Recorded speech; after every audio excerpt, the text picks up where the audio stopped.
Pushpin disclaimer: this story is a work of fiction and created purely for emotional and entertainment purposes. Any resemblance to actual persons, living or dead, or real-life events is purely coincidental. The characters, events, and settings are imagined to explore relatable emotions and experiences in a professional workplace environment. Alex stared blankly at his computer screen, the flickering cursor on the document as lifeless as his spirit.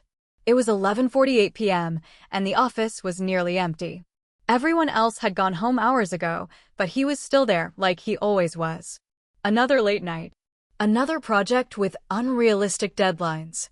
Another sacrifice with no recognition. He sighed deeply and leaned back in his chair, eyes burning from staring at the screen for so long. The fluorescent lights above buzzed softly, a sound that somehow made the silence even more unbearable. His desk, once neatly organized with hope and ambition, was now cluttered with coffee cups, crumpled sticky notes, and unread reports. A mirror of his mind, chaotic, overworked, and exhausted. For months now, Alex had been pushing through toxic meetings, passive-aggressive remarks from coworkers and managers who seemed blind to his effort. Each day felt like a cycle of slow suffocation. He had once loved this job. He had once believed in it. But now, it felt like a prison. He opened a new document and titled it, Resignation Letter, Alex Carter. The words flowed faster than he expected, as if his heart had been waiting for this release. Dear Mr. Harris, after much thought and consideration, I have decided to step down from my role. He paused. The weight of that line hit hard. It wasn't just a job he was leaving, it was years of effort, sleepless nights, missed birthdays, and dreams that slowly turned into regret. He stood up and walked to the window, looking out at the city's skyline. The streets below were dim and quiet, reminding him how small he felt. A voice in his head whispered, "This isn't who you were supposed to become." Alex returned to his desk, printed the letter, and placed it neatly into an envelope. He ran his fingers over it, almost lovingly. It felt final. Real. Like an anchor being cut loose. He imagined how he would walk into his manager's office tomorrow. How he would hand over the envelope. How he would say, "I quit," and finally feel free. Yet somewhere deep inside, a flicker of hesitation stirred. Not enough to stop him, but enough to make his hands tremble as he tucked the envelope into his bag. Little did he know, tomorrow would change everything. The morning sun filtered through Alex's blinds, casting long slants of light across the hardwood floor. For the first time in weeks, he didn't wake up dreading the day. He felt calm, eerily calm. Like a soldier preparing for one final mission. He dressed slowly, buttoning his shirt with deliberate focus. There was something poetic about today. After years of stress, anxiety, and disappointment, he was finally taking back control. The envelope in his bag felt like both a weapon and a shield, a symbol of his courage. As he stepped out of his apartment, the summer air felt different. Lighter. The same streets he walked every day somehow looked brighter, more alive. He noticed things he hadn't in months. A street musician playing softly at the corner, a kid chasing a paper plane, a flower blooming from a crack in the pavement. He smiled faintly. But the closer he got to the office building, the heavier his steps became. Walking into the lobby, he was hit by that familiar smell, the blend of coffee, printer ink, and cold professionalism. He greeted the receptionist with a polite nod, just as he had every day, but today there was finality in his tone. In the elevator, Alex stared at his reflection in the mirrored walls. His face looked older than it should. Tired, yes, but determined. He practiced the words in his head, "Mr. Harris, I need a moment of your time." Simple. Firm. As the doors slid open on the 15th floor, memories came flooding back. His first day so full of hope. He remembered nervously clutching his resume, meeting his team, setting up his desk. Back then, everything had felt possible. But slowly, the cracks had formed. Promises of promotion never fulfilled. Endless overtime passed off as team dedication. And those meetings cold, calculated, and draining. What hurt most wasn't the work itself. It was feeling invisible. He passed by the marketing team's cubicles and caught sight of Lisa, the only colleague who had ever checked in on him. She smiled warmly. "Morning, Alex." "Morning," he replied, forcing a smile, knowing he might never see her again. As he reached the hallway leading to Mr. Harris's office, he tightened his grip on the envelope. His heart pounded harder now. This was it. Just then, his phone buzzed. A calendar alert. Team meeting, 10 a.m., mandatory. He sighed. Another delay. Instead of heading to Harris's office, he turned left and walked into the conference room where the rest of the team had already begun to gather. The same faces, the same chairs. But something felt off. The air was tense. Quiet murmurs passed between team members. A sense of anticipation lingered. And then, Mr. Harris walked in, holding a file in his hand and wearing an expression Alex had never seen before. Something was about to happen. Something big. The envelope remained in Alex's bag unopened. Alex took a seat near the back of the conference room, still clutching his bag tightly, the resignation letter hidden inside, burning like a secret. Around him, the usual chatter was replaced by whispers and curious glances. Everyone seemed unsettled, unsure why this mandatory meeting had been called so suddenly. Mr. Harris stood at the head of the table, his hands resting on the surface as he looked at each employee with a serious, almost emotional expression. This wasn't the usual Monday briefing.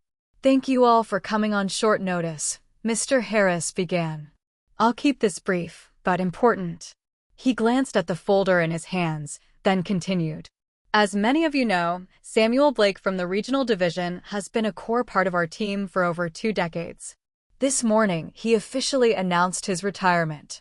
Effective next month, his role as strategic project head will be open." A murmur spread across the room. Alex sat up a little straighter. Mr. Harris cleared his throat. "It's a big loss for the company, but also a huge opportunity, and not just for senior staff. We're looking for someone with creativity, resilience, and deep knowledge of our core systems." Alex felt his heart skip a beat. "There will be a closed nomination process," Harris added. "I've already submitted 2 names from this department." Alex's stomach tightened. His resignation letter was still in his bag, yet something in his gut told him, was he one of the names? The meeting ended with no further details. As the team filed out, some whispered excitedly about potential candidates. Others looked disappointed or confused. Alex, meanwhile, remained seated for a moment longer, staring at the table. He had walked in here with a plan, a final moment of clarity and resolve. But now that clarity was starting to blur. Could it be? Was this the reason his manager had been oddly supportive in recent weeks? The reason he'd been pulled into key meetings? The late-night emails with questions about long-term goals? His mind was racing. Maybe he should still quit. Maybe it was all too late. Maybe this was just a cruel twist of timing.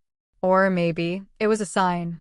Just then, Lisa walked past him and whispered, "You should talk to Mr. Harris alone." Alex looked up. Her eyes told him everything. She knew something he didn't. He stood, walked back to his desk, and sat down slowly. The envelope was still there in his bag untouched. He reached for it, then paused. For the first time in months, he wasn't sure quitting was the answer. Alex hesitated outside Mr. Harris's office, his fist hovering just inches from the door. The hallway was quiet now. Most of the team had returned to their routines, but Alex couldn't, not without getting answers. He finally knocked. "Come in," came the calm voice from inside. Mr. Harris looked up from his desk, adjusting his glasses. His expression shifted from neutral to something warmer, perhaps even relieved, when he saw Alex. "Close the door," he said gently. Alex stepped in and shut it behind him. The office felt unusually quiet, the kind of silence that demanded honesty. Harris gestured to the chair across from him. "I'm glad you came. Sit." Alex did. He felt the envelope pressing against his side in his bag, a painful reminder of the decision he hadn't yet made. "You looked troubled during the meeting," Harris said, leaning forward. "I assume it's not just about Samuel's retirement." Alex looked him straight in the eyes. "I was actually coming to give you this." He reached for the envelope, but stopped short, fingers hovering over the zipper of his bag. But I think I need to ask something first. Harris nodded. Go ahead. Did you submit my name for that leadership role? There was a pause, but not the kind that dodges or evades. It was the pause of someone deciding whether to say what needed to be said. Yes, Harris replied. Weeks ago. Alex blinked. Why didn't you tell me? Because I didn't want you to feel pressured, Harris said softly. I know you've been struggling, Alex. I see it, the long hours, the way you take on more than anyone else, and how tired you've been. I was the same way once. Ambitious. Quietly drowning. Alex felt a strange lump rise in his throat. No one had ever said that to him before. I should have reached out sooner, Harris admitted. But I wanted to be sure. About you. And I am. Alex looked down at his hands. I've been on the edge of quitting for weeks. I figured, Harris replied. And you have every right to. But before you do, I want you to hear something. He stood and pulled an old frame from the shelf behind him, a photo of a much younger Harris in front of a whiteboard, beaming with energy. I almost walked away from this job 20 years ago, he said, placing the frame between them. My manager stopped me. He said, sometimes, the storm comes right before you level up. That stuck with me. Alex swallowed hard. I don't expect you to decide today, Harris added. But if you walk out that door thinking no one noticed your effort, that would be a lie. Silence filled the room. The envelope stayed in Alex's bag. For now. Alex sat still, staring at the framed photo on Mr. Harris's desk. The image of a younger man full of purpose stood in stark contrast to how Alex had been feeling for months. Hollow. Exhausted. Ready to quit. But now something inside was shifting. Mr. Harris placed the photo back on the shelf and returned to his seat. I want to tell you something I hadn't planned to share yet, he said. But maybe today is the right time. Alex leaned forward. There's a new internal initiative launching next quarter, Harris continued. Something the executive team has been quietly preparing, a cross-departmental transformation project. It's a full reset of how we manage operations, technology, and team performance. Alex raised an eyebrow. I haven't heard anything about that. You weren't supposed to. Not yet, Harris replied with a small smile. But I recommended you to lead it. Your name is already on the shortlist. Alex blinked. Me? Harris nodded. You're one of the few people who not only understands the systems, but also the people. You've taken blows, stayed quiet, worked late, supported others, even when they didn't deserve it. That's what makes a leader. Alex tried to speak, but no words came. We didn't announce it publicly because the team still needed time to adjust after Samuel's upcoming retirement. But you were always part of the long-term plan, Alex, Harris continued. I was waiting for the right moment to bring you into the loop. Alex's voice finally found its way out. You really think I can lead something that big? I don't think, Harris said firmly. I know. Those words hit Alex like a wave. For so long, he'd questioned his worth. He had internalized the lack of praise, the long hours, and the toxic silence as signs that he wasn't enough. And now here was his manager, someone he had nearly resented, showing him a future he had never dared to imagine. But why me? Alex asked, still trying to make sense of it all. Harris leaned back in his chair. Because while others complain, you solve. While others burn out, you pause, but keep going. I'd rather bet on someone who's been tested and bent than someone who's never been challenged. Alex felt emotion creeping up his chest. His hand went instinctively to his bag where the resignation letter still sat. He couldn't bring himself to touch it. I was ready to quit today, he admitted quietly. I had the letter written last night. I figured as much, Harris said, not unkindly.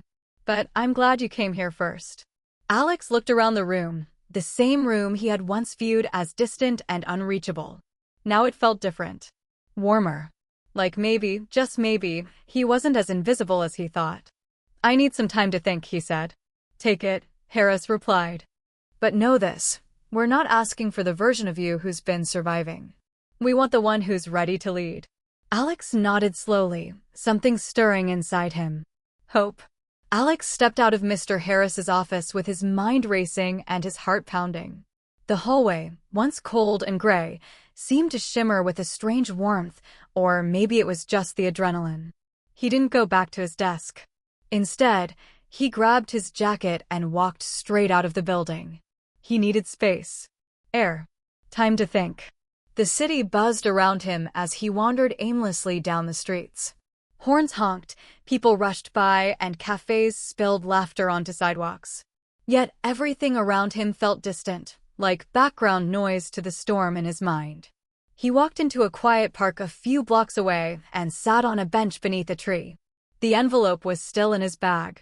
He pulled it out and stared at it, the resignation letter he had poured his exhaustion into just 12 hours earlier. It suddenly felt foreign. Alex opened the envelope but didn't take the paper out. He just looked at it for a long moment, then slid it back in. The anger that had once burned through him now felt softer. Not gone, but replaced by something else. Clarity. He remembered why he took this job. He wasn't just chasing a paycheck. He was chasing purpose. A career. A future. And somewhere along the way, buried beneath pressure and politics, that purpose had gotten lost. But now, after Harris's words, it felt like someone had handed him a map back to where he started. He thought about the quiet moments, staying late to help teammates, solving crises when others froze, mentoring interns without being asked. Those moments hadn't gone unnoticed after all. Maybe he had made more of an impact than he realized. His phone buzzed. A message from Lisa. Whatever happens, just know you're better than the way this place made you feel. Don't let it define you. Alex smiled faintly. He looked up at the sky, the light filtering through the branches above. A gentle breeze moved the leaves, and for the first time in weeks, he felt like he could breathe again. Maybe this wasn't an ending. Maybe this was a shift, a turning point. He stood slowly, took the envelope one last time, and walked to the nearest trash bin. For a second, he hovered over it. Then, with a calm exhale, he tore the letter in half and dropped it in. There was no dramatic moment. No applause. Just silence, the good kind. The kind that comes when the noise in your head finally quiets. Alex turned and walked back toward the office. Not the same man who had walked out. Stronger. Clearer. Ready. Not to survive. To lead. Alex re-entered the office just past noon. It felt strange to walk the same halls again, only hours after planning his departure, and feel something entirely different. Not dread. Not defeat. But control. He passed familiar desks, coworkers chatting about client calls and lunch orders. No one knew how close he'd come to walking out of their lives for good. When he reached his own desk, he sat down quietly, opened his laptop, and began sorting through unread emails. But his fingers weren't clicking keys, they were resting, steady, still. He wasn't here to answer messages. He was here to decide. The weight of his thoughts still sat with him. Was it foolish to stay after everything? Could he really trust Harris's words? What if it was just another vague promise like the others before? But then he remembered that Harris hadn't spoken in vague terms. He had named the project, the role, the timeline. He had shared a piece of himself, something rare in the corporate world. Something honest. And Alex realized something even more important. For the first time, someone in power had seen him. That had to count for something. He took a breath, rose from his chair, and walked, not hesitantly, but with quiet certainty, back to Harris's office. The door was slightly open. He knocked once and stepped inside. Harris looked up, surprised but not startled. Alex. I've made my decision, Alex said calmly. Harris set aside the papers in front of him. I'm listening. Alex stood tall. I want the role. I'll take on the transformation project. A beat of silence passed, followed by a smile from Harris. I'm glad, he said. But I need to know something before we go forward. Alex raised an eyebrow. What's that? Are you staying for the opportunity, or because you finally believe you deserve it? That question stopped Alex cold. It reached a place deeper than logic or ambition. I think, Alex began, pausing to choose his words carefully. I've spent so long proving my worth to everyone else, I forgot to prove it to myself. But today, I feel like I finally did. Harris leaned back and nodded with approval. That's the leader we need. He handed Alex a folder. "This is the preliminary brief. Take it home. Digest it. We'll meet Monday morning to outline your strategy." Alex accepted the folder and turned to leave. But just as he reached the door, Harris called out Alex. He looked back. "You're not here to survive anymore," Harris said. "You're here to build." Alex smiled. "Then let's build something worth staying for." He stepped into the hallway, not as a man ready to quit, but as someone finally stepping into the role he was born for, not because he had to, but because he chose to. Monday morning arrived with a strange calmness in the air. The office was just waking up, coffee cups in hand, keyboards clicking, and chatter echoing faintly through the open space. But for Alex, it felt like walking into a new world. Gone was the quiet resentment that once followed him like a shadow. Today, he carried something else: purpose. He stepped into the meeting room 5 minutes early. "Mr. Harris was already there, nodding approvingly as Alex took his seat at the head of the table, not beside, not behind, but at the front. The transformation project kickoff began with a full cross-departmental meeting. Teams from operations, marketing, HR, and tech had all gathered. Most had never seen Alex in a leadership capacity before. But as he stood up, adjusted the collar of his shirt, and opened the project brief, the room hushed. "This isn't just a systems upgrade," he began. "It's a cultural one." His voice was steady, clear, confident. "We're not fixing things because they're broken. We're changing them because they can be better for everyone, including the people behind the work." He saw heads nod. Even from the more skeptical faces, there was respect. Throughout the week, Alex led with something rare in corporate leadership: empathy. He listened. He made space for quiet voices. He challenged the loud ones. He didn't try to be perfect, he just tried to be present. And slowly, things began to shift. A toxic coworker who once ignored him now asked for feedback. A junior developer who used to sit silently in meetings now spoke up. Even Lisa, the one person who'd always believed in him, told him at lunch one day, "You've changed the tone around here." Alex smiled. "Not just me. All of us. Together." But perhaps the most telling moment came 2 weeks later, when a new intern was introduced to the team. Nervous and eager, she reminded Alex of who he once was: unsure, overlooked, but hopeful. He took her aside after the first meeting. "I know this place can be intimidating," he said. "But if you ever need guidance or just someone to talk to, my door's always open." Her eyes lit up. "Thank you. I wasn't expecting someone to say that." Alex simply replied, "I wish someone had said it to me when I started." That evening, as the office emptied and the sun dipped behind the skyline, Alex sat by the window, the same one he'd once stared out of while holding his resignation letter. Only now, the view looked different. Because he was different. Not because everything got easier, but because he didn't walk away. He stayed. He stood tall. And he proved to himself most of all that sometimes the biggest breakthroughs come right after the moment we almost give up. 73.